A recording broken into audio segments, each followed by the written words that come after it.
Scry today. Let's see what the shapes and symbols have to say. Hello, old souls, fellow empaths, seers, and psychonauts. If you're new, welcome. If you're returning, welcome home. My name is Steph. We're going to dive into the scrolls. We've got some oracle cards and Ghost Tube Seer kicking for visual inspirations from the afterlife.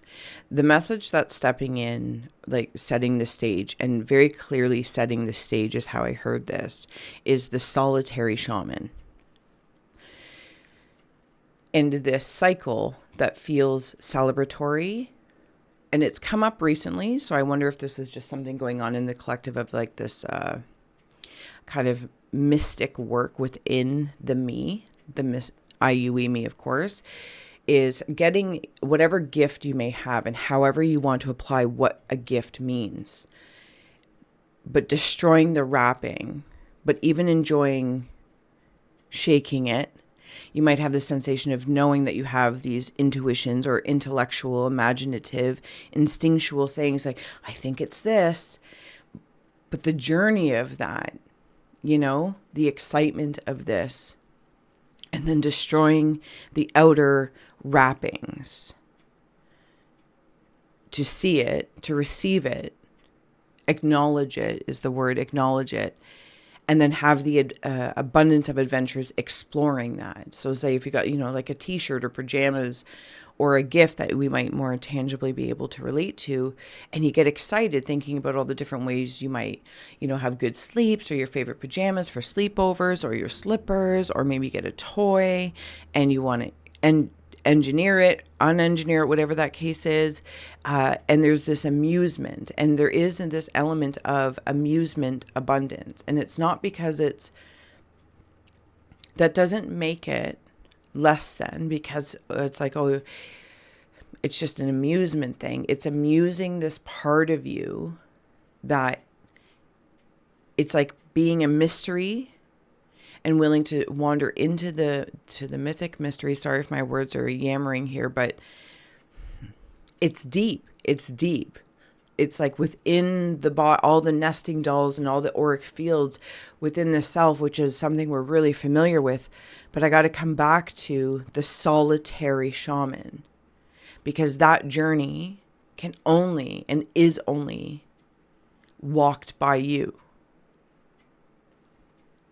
Okay, shall we just go? I think we should just go. All right. Thank you for sharing, and subscribing. Timestamps are below. All the links are below. I love you. Let's dive in. Let's dive. Oh, yeah, we got, we're having, there we go. Ghost Tube's here today. Yeah, my scrolls, my misfit scrolls out. If you're opening up with me, there's the pre-shuffle cards. Taking a nice deep breath, closing the eyes, cleansing the palette of perception, releasing the race and the rush, activating the abstract mind and ancient awareness to perceive and receive symbolic support in the name and honor of anyone here at any time. Thank you for being my muse, and may we all meet a message with meaning. All right. We're just going to take the top one. We'll put these two off to the side. Yeah, see, this is the feeling. These are the main three, but you know the drill. If you see, sense, or feel anything, please feel well to comment below, as your insights and comments do expand the iScry experience. We all become the readers, seers, and oracles. Drop an emoji. Give a girl a like. I appreciate you. Okay. See these eyes in here? This is this inward journey. I'm seeing it like a Muppet. And Muppets might be telling, whether it's,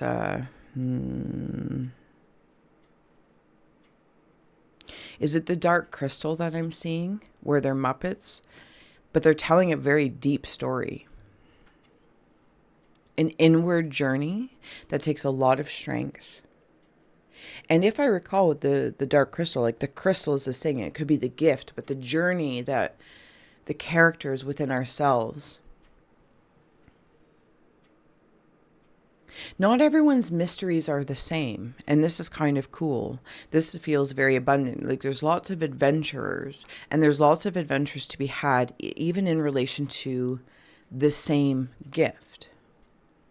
You've been working solo, but you come across other solitary shamans, witches, wisdom workers, etc., because it's almost like you meet the hermit within. And the holisticness of the hermit's knows you don't need to force a staying. Does that make sense? The movement and fluidity is organic. You're also following a guidance. There is someone has a lot of interaction with the Fae realm. They bow to you when you step forward. I'm seeing 2 eyeballs as crystal balls. And your third eye is actually an antenna, not another eye. There's an orbit here. Yeah, this orbit's bringing me over here. This gift of sorts that I feel like I'm interacting with, and whatever your gift might mean in various different areas.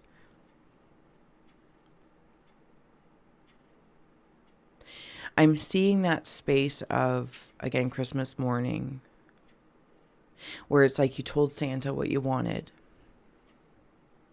And as the parents in between, as a representative of said spirit, and you don't get what you want. It's like, oh, I wanted a tricycle, or I wanted a bicycle, but I got a tricycle. But there's freedom here for you to start exploring, and whatever that might be. If you wanted the bicycle, got the tricycle. A tricycle can become a bicycle in some instances. And in other ways, it's like, oh, a trike or even a motorcycle has its own playfulness about it, has its own air of freedom to get you on the road and get going, to get you on the road and get going. And then there's other times where you might receive gifts. This might be a side scry for someone or something specifically that you're aware of. It's like receiving a gift from someone else. It's not necessarily a point that it's like you didn't ask for it or any of that. You're open to receive, of course. But there's something about this specific gift, and maybe it's who it's from that tells you something. Like who's the vessel? Person, place, or thing, job, whatever. Place it wherever it fits. You're like, that's shady. Sus. Am I allowed to say sus? Am I too old for sus? I'm saying it. But you're like, okay. So you take that moment. Different. It's not the same as excitement. Like, ooh, I wonder what this is. What is within me that's going to be expressed and being received from me externally from another from spirit of any sort of spirit space, and be like, yes. Not you're allowed to not accept all gifts. Maybe in some way, shape, or form, somebody, and I kind of hate to tell the villain story, but let's look at the reality of it. It's a real thing. And you're like, oh, that's got something attached to it. There's a clause. There's a catch. And sometimes it might be an item that now sits in your home, or maybe it's from another time, another place. And you just have this feeling like, it's almost, dare I say, like that person gave it to you as a portal to perceive you from their placement. So it's, the spyware thing has been coming up. And you know what? I'm just going to pause for a second here and share with you. So over the last week or so, very unexpectedly, so maybe this is, and normally this isn't something I would share, but maybe this is something that you're also, kind of sensing. So in very specific ways, but it's like getting Legos over the week and then putting them together and seeing what I can create. And then there's also these Lego kits where you can, they're built for something, right? You're building this. And over the course of, say, the last week, I'm horrible with time. There's been these symbols and such in regards to the Men in Black, which is very curious for me. And I love me some spooky, and I love the stories, and I love all that. But I was, by the end of the week, when it was like this aha moment, I was a little bit taken back. Because I'm like, really? So I don't know if you're sensing that as well. I don't think that there's anything, you do you. For me, I was just like, oh, okay, it's an awareness. Like, that was a gift given, not in a tangible form, even though there are synchronicities or symbols shown throughout the week. But the moment of them being put together for an aha, destructing anything that maybe was around them to be hidden, I was like, oh, okay, that's a reveal, which is a gift as well in my anyway. So here we are. Okay, the solitary shaman. So there's a mindfulness, and mindfulness is a great thing, and mindfulness is also an action of remaining mindful.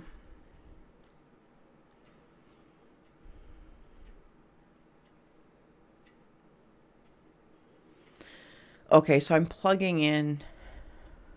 This scroll is always like my plugging into a world that is like a womb world. So whatever it is that you want to create. And there's also something, how is it, sea monkeys, or I can't remember what they were, or even take those toys when we were kids. You would put them in water and they would expand over 24 hours, etc. And there's something about that my subconscious is plugging into, or your subconscious specifically, because there's a bat down there.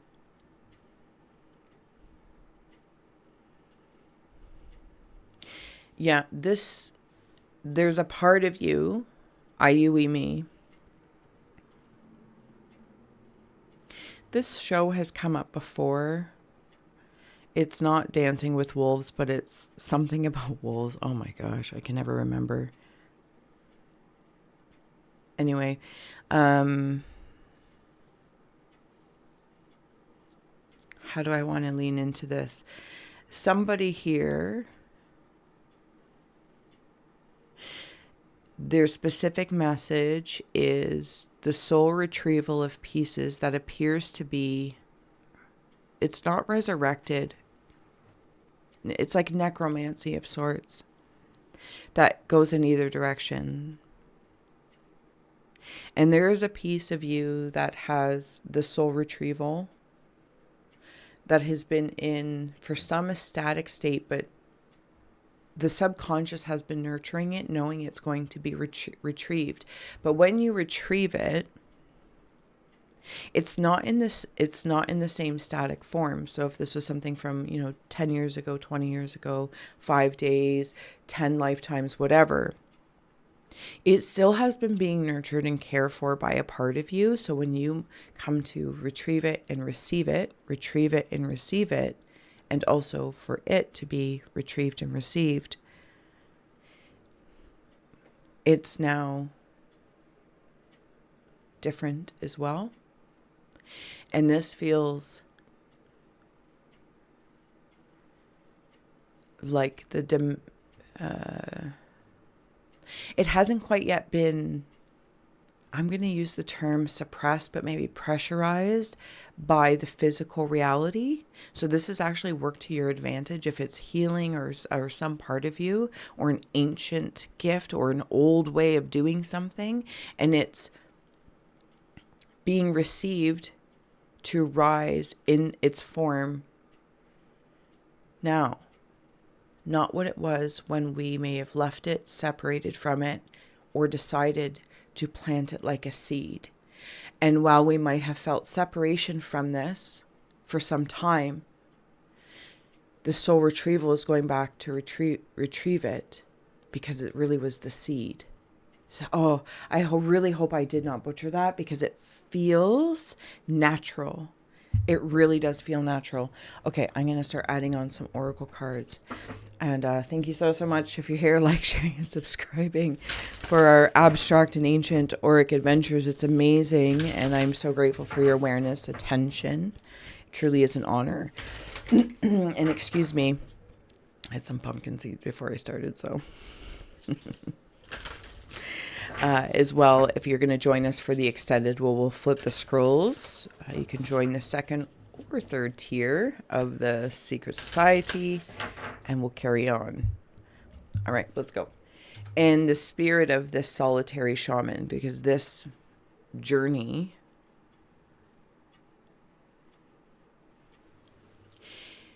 so I just heard Han Solo. Maybe just being solo was the point. I don't know. Okay, so you're hunter of gifts. I'm actually going to work in like solitaire. Isn't that really interesting? Oh my goodness. Stop. We can't make it up. Seed. There it is. Soul retreat. This solitary shaman excursion of all of this. Oh, we have an image coming up. Is the seed. I will also remind myself to post any pictures that have come up pre or post our session here on the community page for this message. I know I tend to forget a lot, but I shall write it down. Hunter of Strength with this Muppet.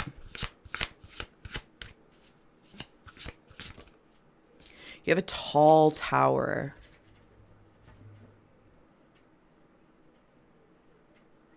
Tall tower. Polarity.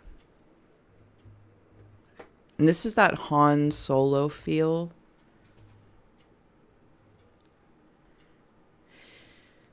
That lily here. And retrieving pieces of us that are like full strength. It's full strength.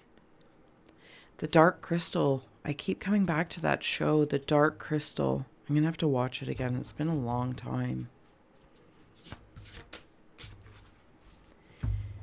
Hunter of Mysteries. So this is especially in this Fae land. There's an apron in here. A vest and a badge of honor. So you have access to places where you kind of have to like show a badge. And this isn't a badge because, let's just compare like, oh, I'm better than you at this or what. I have a degree or a decree. This is just simply showing the time and work that you've done on your own. Perhaps with the support of others, of course, maybe. And also not to imply that doing things solo, if there's been any sort of undue suffering in that, like it's not necessarily better to suffer and do something solo. Like there's no more a credit. But there's definitely times where to really embody and integrate something, that's how it's done. But when coming to the surface with it, to receive support and celebrate saying, I didn't do this alone. And I'm not alone in this. There are moments, of course, we dive in and we discover those things. And when we bring them up. And this badge of this like transcendence.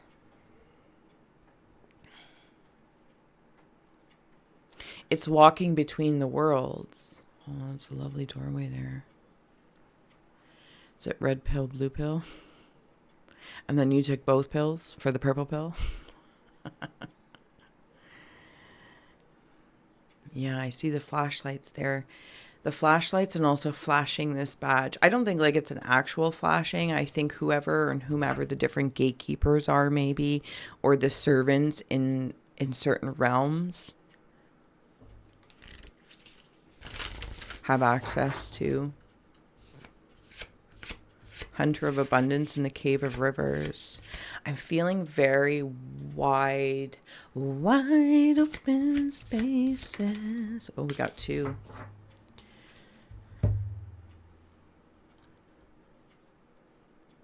Rising above the fog and the smog.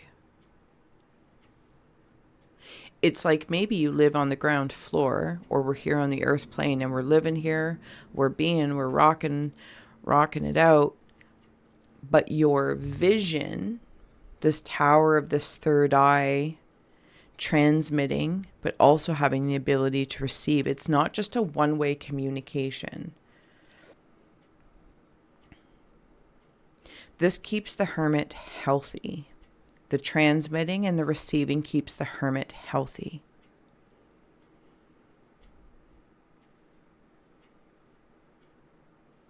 So this expansion outward, like there's a focus, but then it spreads out in many different areas. Yeah, we're still here. Thank you. And with this, oh, and there's that crystal ball. We were talking about the crystal ball eyes and the interdependence. It's not codependence. It's interdependence with the interconnected nature. And if I recall, yes, we have had a Scry story recently where, it was the members message, the most recent members message, weekly, about the solar plexus honeycomb. And I think there was daisies in there too. Wow.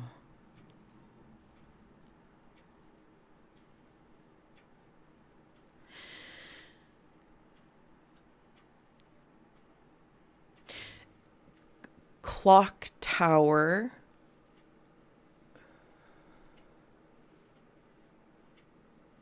Visions. Okay, so in the clock tower visions,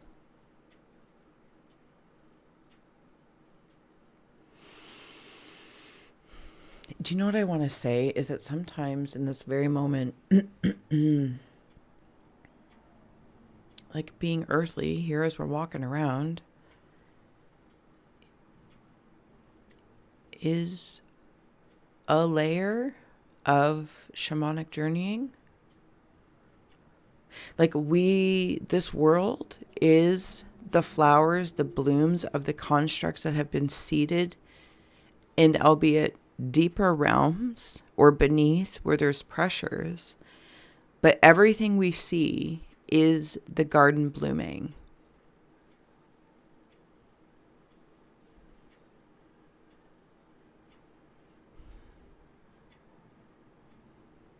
And sometimes we need to destruct not only, the wrapping of the gifts or this, that, or the other,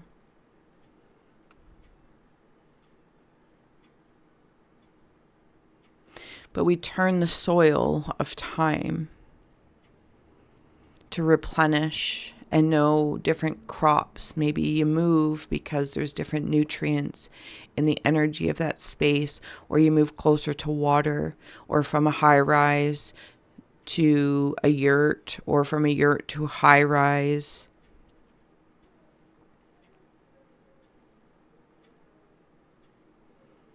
And those are like physical ways of us turning soil. Also planting some things for maybe in this lifetime we won't receive the benefits, but nurturing for future generations, including maybe other incarnations to come from ourselves. And I say that in the space of, like, for myself, we might plant trees and never receive the benefits of their shade and their ambiance, but future generations that decide to reside in the Monopoly game, when it all gets put back in and they decide to reside here, they might have really big trees and more shade and cool spots, or they might decide to cut them down, and whatever the case is. But we know we won't receive the grandeur of a grown, 100-year-old tree, but we did receive from the generations before us that planted maybe 2 trees, and it's so beautiful. So grateful somebody did that. Okay, all right. In the ancestor of guidance here, this solitary shaman feel, I think sometimes subconsciously we might feel very alone. And as I said, that link came out with structure behind it. You are not alone. It's the interconnectedness that links us. But in this case, I want to stay very self, soul, spirit, structure connected.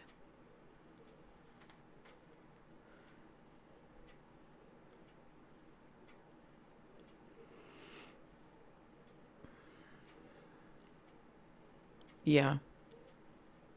And I don't want that to seem or sound selfish. I also want to note this visionary card with this window. And then when I was talking about the clock tower,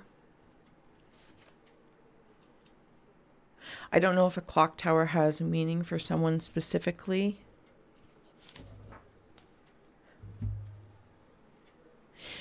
And I think the clock tower for some is a clock, and for others it's a window with a view.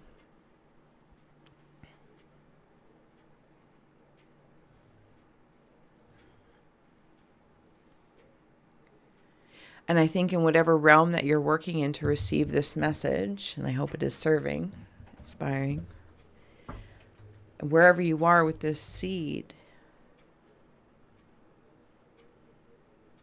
it's almost like sometimes Spirit, I see you flying over here, also drops seeds. We do have an image coming up.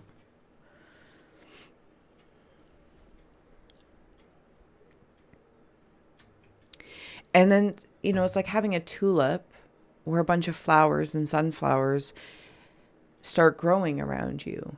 But for some, it might actually be flowers. And for others, it might be, a new business opened up in your area and you want to work there. Or you've been waiting for a studio to open up for you to go and enjoy that recreational subject area.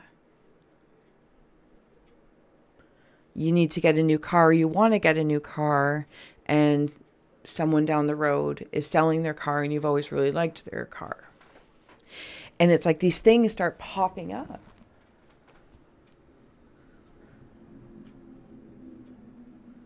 And it seems like it's out of nowhere.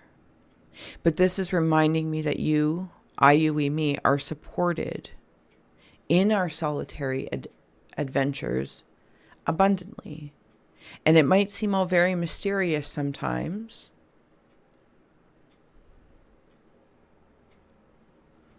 But this is the structure of spirit.